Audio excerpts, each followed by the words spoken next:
Okay, thank you. Good morning, everyone. We're here at Way Mountain Temple this morning to celebrate GuanYin Bodhisattva's Enlightenment Day. You know what day that is on the lunar calendar? Anyone? There are a few birthdays, few dates you should remember.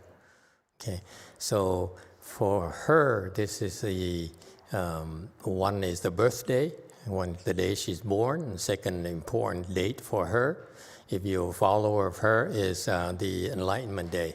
So the day you're born is pretty important, and then next date that to remember is the date when she was enlightened, which is the 19th day of the lunar 6th month of the lunar calendar. Okay? I just checked it last night. Okay.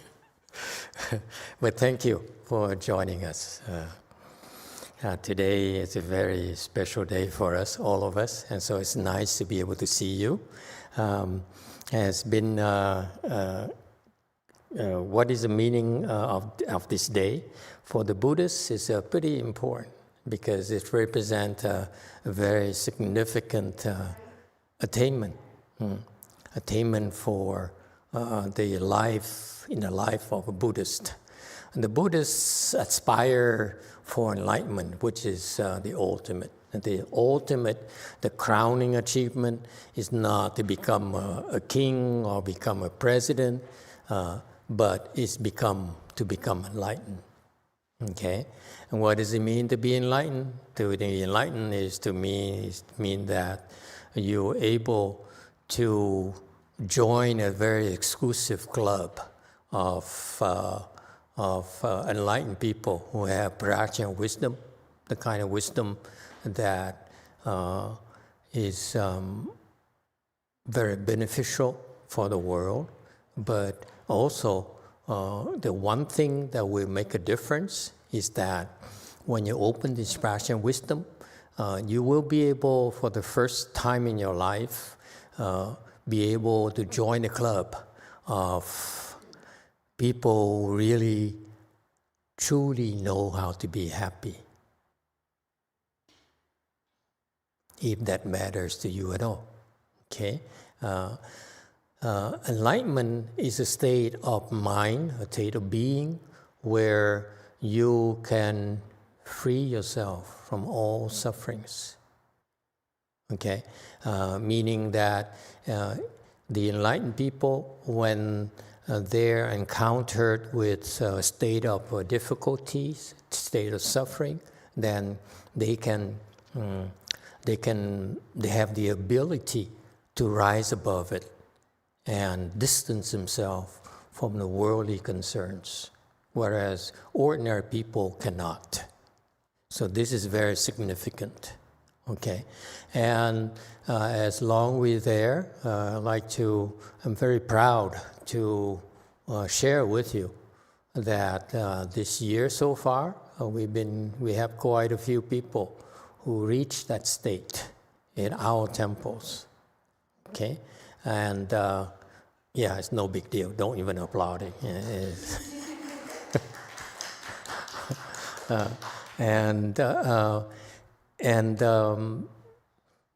It is a very special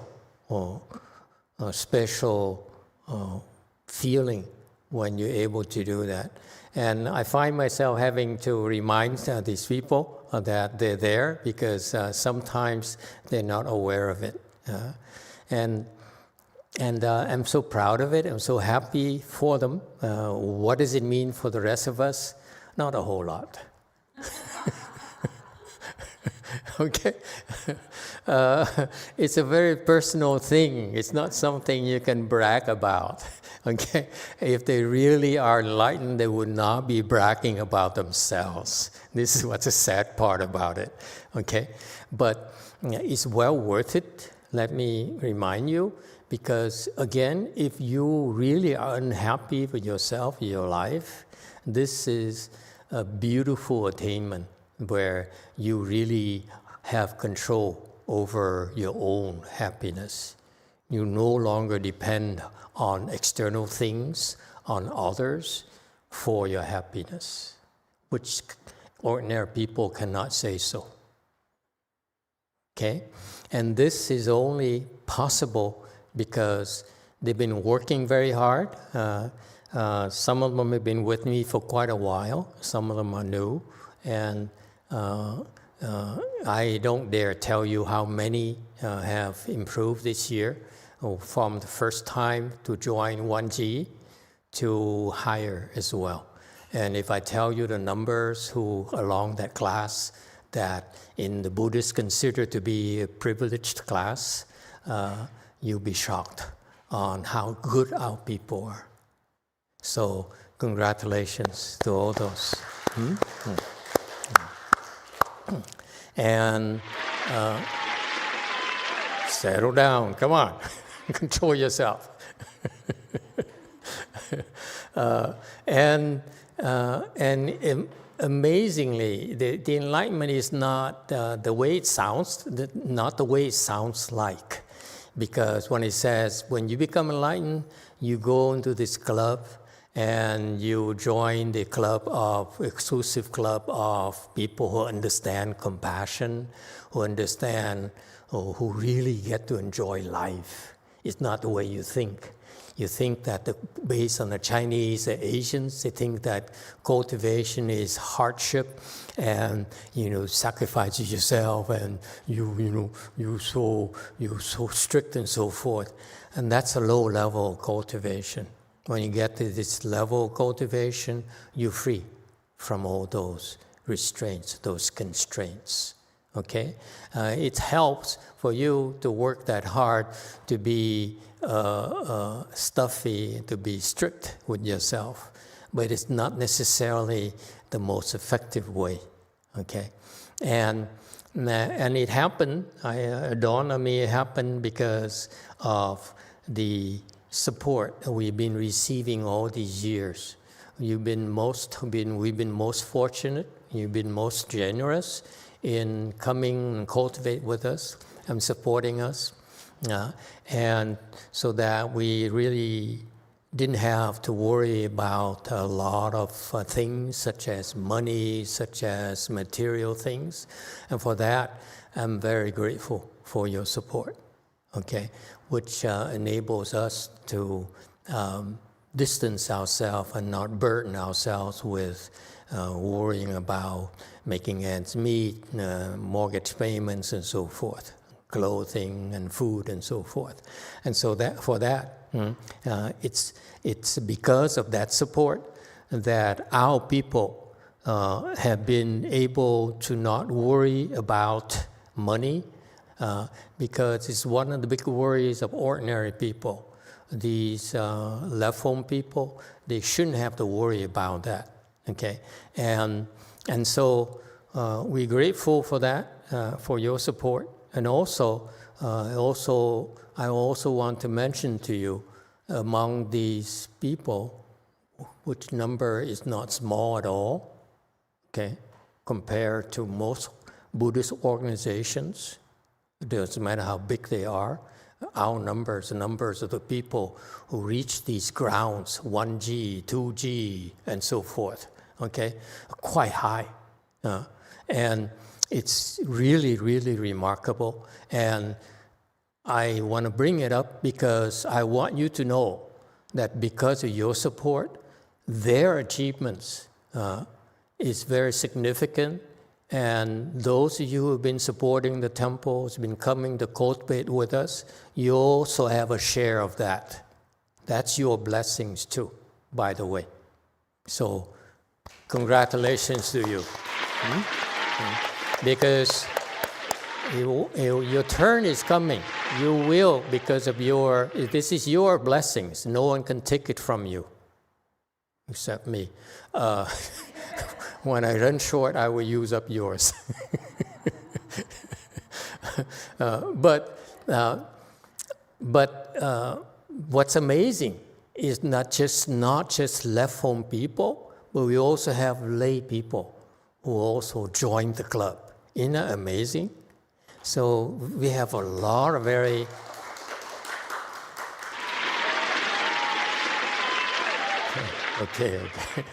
dedicated and talented people. Okay, what we're going to do with these people, I have no idea. Maybe someday they make something of their lives instead of leeching off me. I don't know. But I pray to God it's going to happen soon.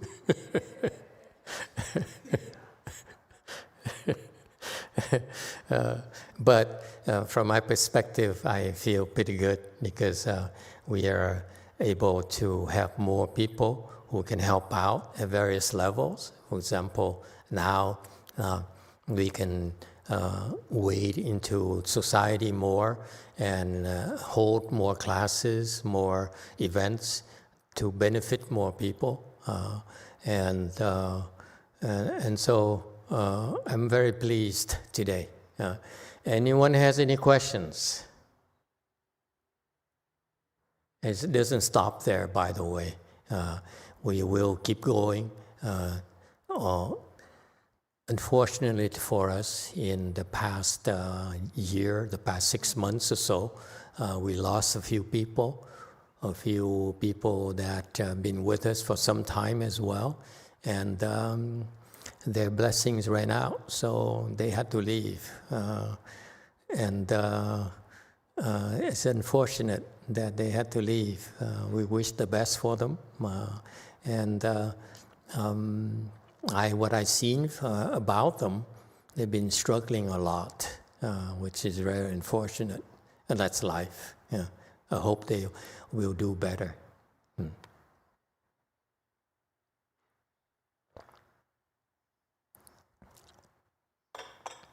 Questions, comments? You see any difference about the people you've seen in the temple, or are they all the same, just afflicted and greedy and for fame and profit? Huh? Anyone notice anything different? No?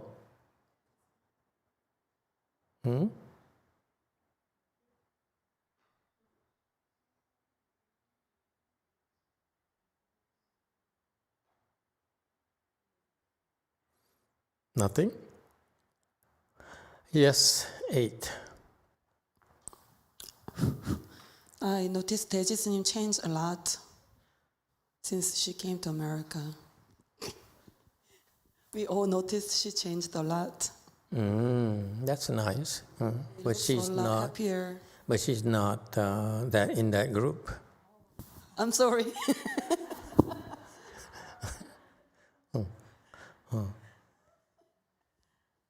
Okay. Not just her. Quite a few people changed, not just here, but in K-Land as well.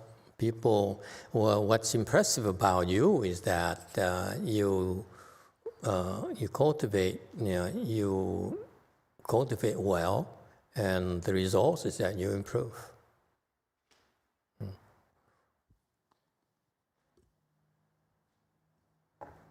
All right. Anyone else?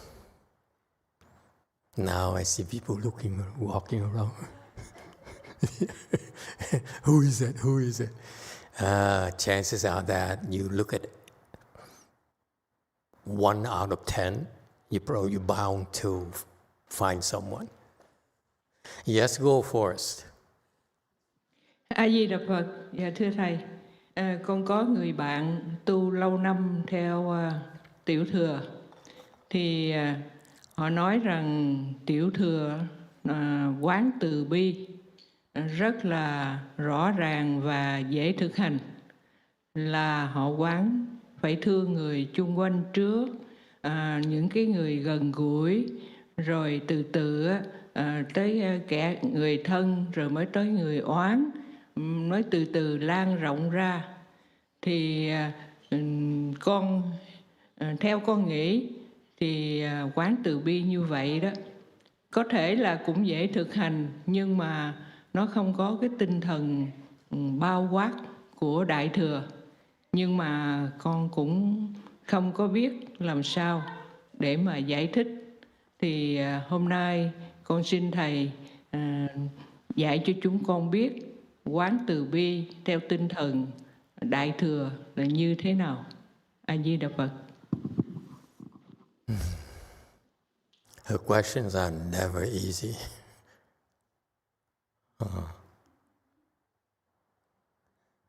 How do you contemplate compassion? Such a good question. But the problem is that if I answer it, I'm going to offend a lot of people.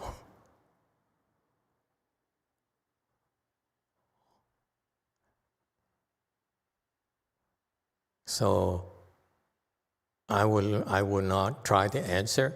I will leave those people, some of whom I said you made it, to try to answer.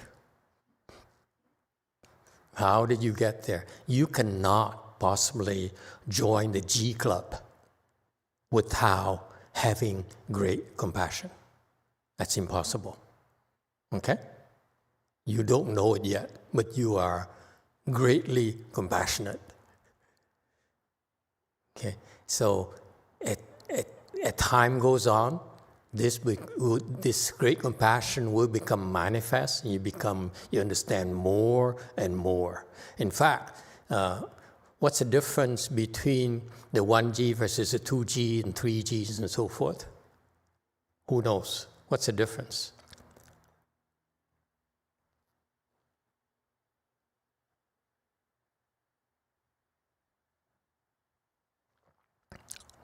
Five? Would you care to venture a guess?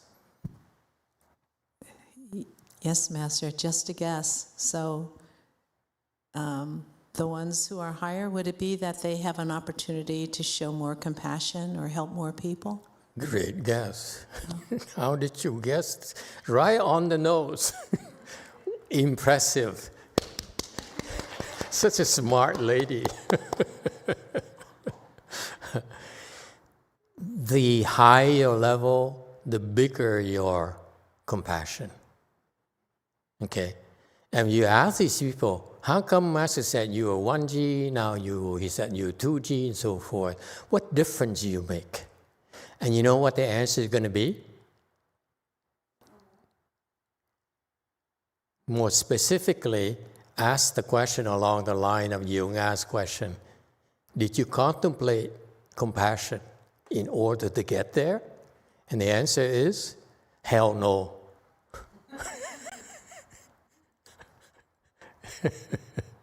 So the general answer is that you can try to do it that way, but on the other hand,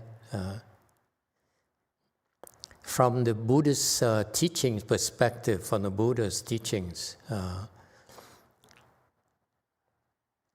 the Hinayana practitioners are not taught how to develop great compassion. They're taught to develop compassion, but not great compassion.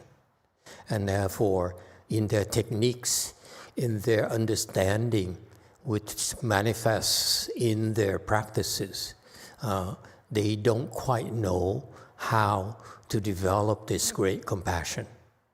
Okay? So this contemplation that YongHua talked about, you contemplate loving kindness for the one close to you, for yourself first, for your family members, your loved ones, your friends, and in larger circles to your enemies and frenemies and so forth. That is the Hinayana style of development. In Mahayana, we don't do that. Okay, for example, what I cite is Master Xuanhua's instructions on how to develop great compassion. It never mentioned that. Okay. Number two, you look at in a Chan school where they train a lot of enlightened people. Remember, I told you the concept of being enlightenment, this great enlightenment, the G Club here in Mahayana. You must have great compassion, otherwise you cannot be a member. And in a Chan school, do we train our people on contemplating compassion at all? Actually do the exact opposite.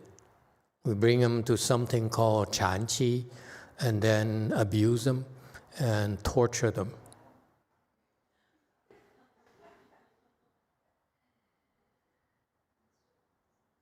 Okay, and you look at, for example, the Pure Land School. Pure Land School is also a school that develops great compassion. Where does it say there that they need to contemplate compassion at all? Because you see, Amitabha Buddha and GuanYin Bodhisattva, great strength Bodhisattva, are three examples of great compassion. And yet, in the Pure Land School that you learn from the Asians, or from what I taught you so far, is no contemplation of great compassion. Okay? So therefore, the technique that they talked about is an invention from the people who don't know how to develop great compassion. So therefore, there it goes. I try not to insult people, but I failed again. And so the problem with that process is that unless you have great compassion, you will not be able to understand how to develop it. So that's why these instructions are not conducive to your opening your great compassion at all. It makes you more compassionate, makes you kinder, yes, more compassionate, yes, but will not open your great compassion, not at all. Okay? And so it's a good thing they're doing that. It's a good start for them to really understand the importance of developing compassion.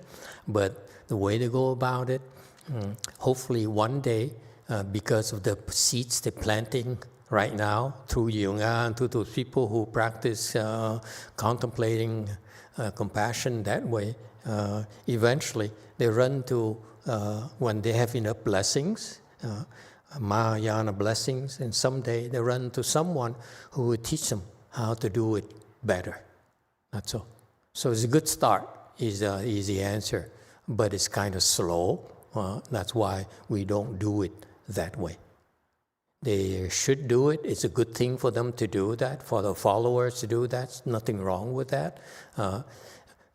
We don't do that. It's because it's too slow for us. All right? Good question. Anyone else would like to ask a question? Is curious about anything?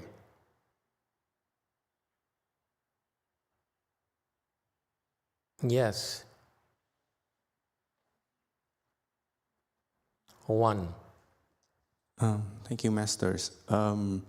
Recently, I feel a little bit overwhelmed with all the kind of materials, teaching from the temples, activities.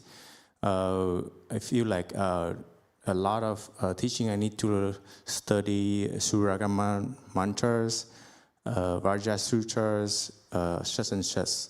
So I would like to ask Master Instruction, which one should I prioritize to study or learn? Thank you, Master. Okay, another good question. Learn them all. How about that? Huh? Just learn them all.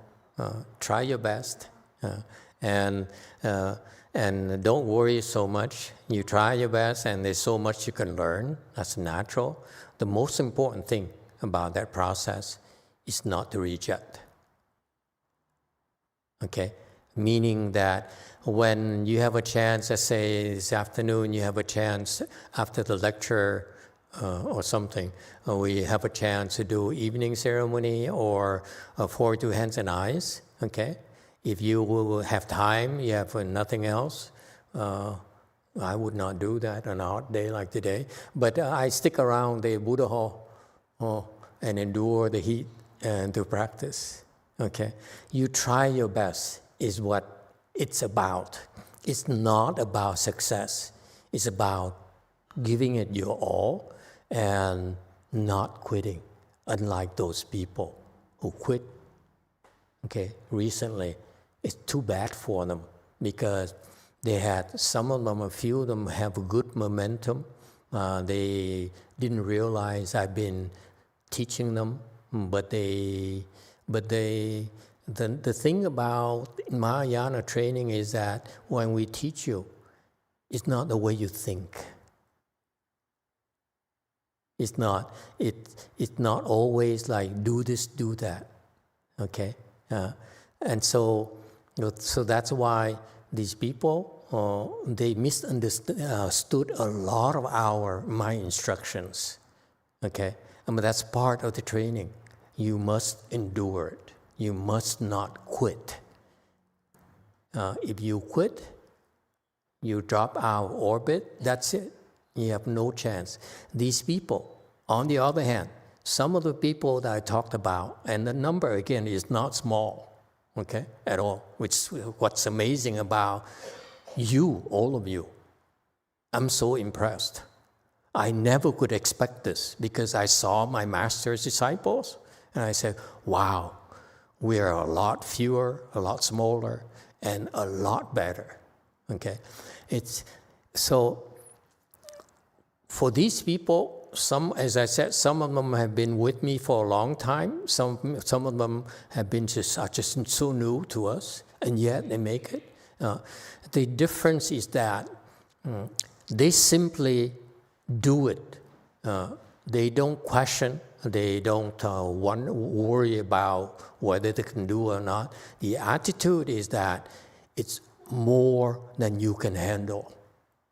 And therefore, you try your best, and you keep on doing it day in, day out, weekend after weekend, and it happens naturally. Okay? The reason that when we give you instructions, most of you don't realize it's directed at you, okay, is because it's much better for you, much faster for you, okay, to acquire such results, as proven by the fact we have so many people who join the special, that exclusive club, okay?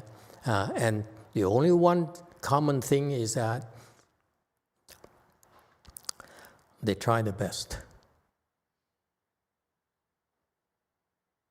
okay? And of course they failed. There's no way they could do everything. When I told them to do certain things, they fall short. They failed, okay?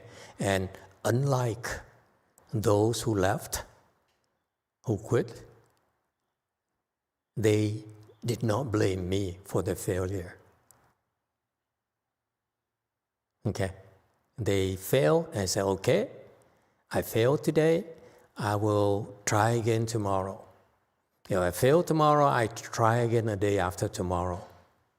That's the attitude.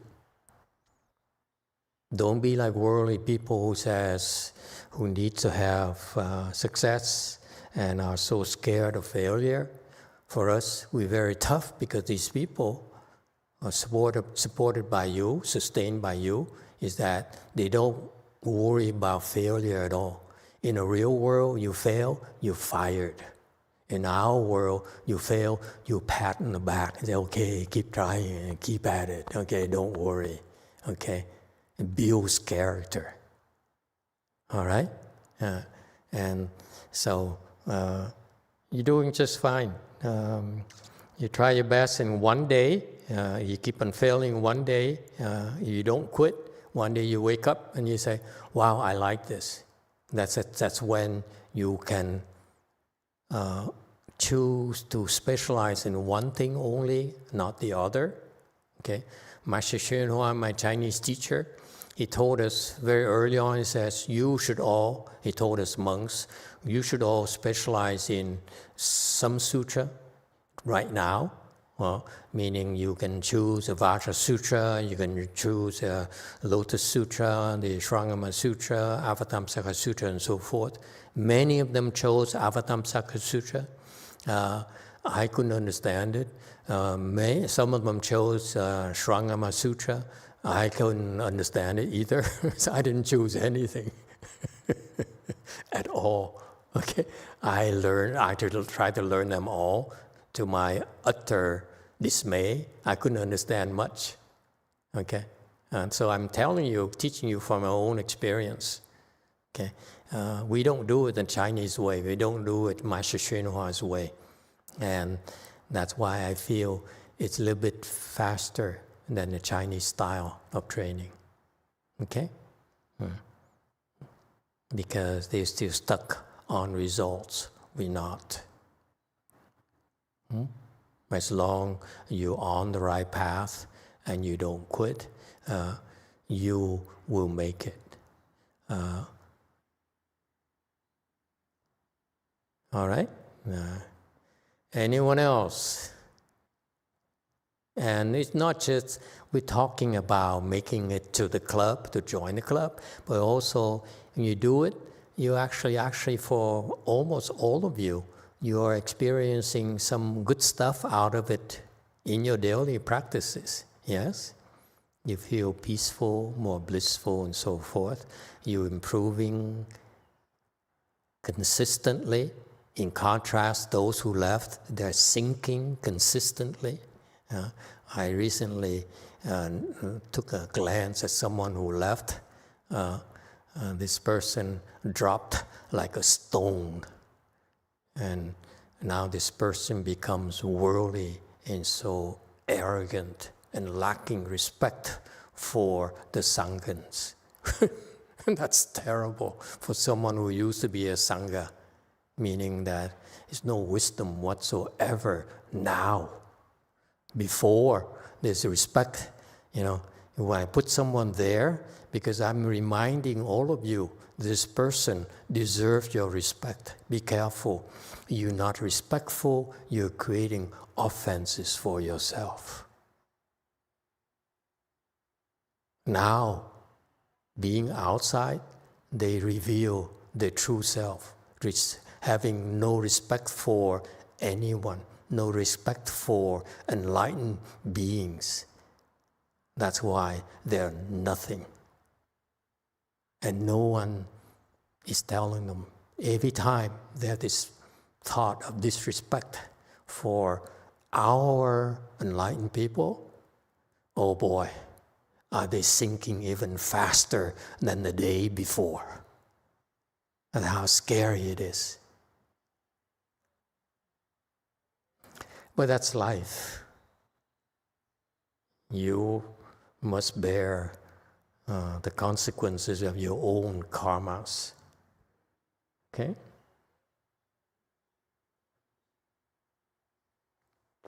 Thank you, everyone. We stop here today.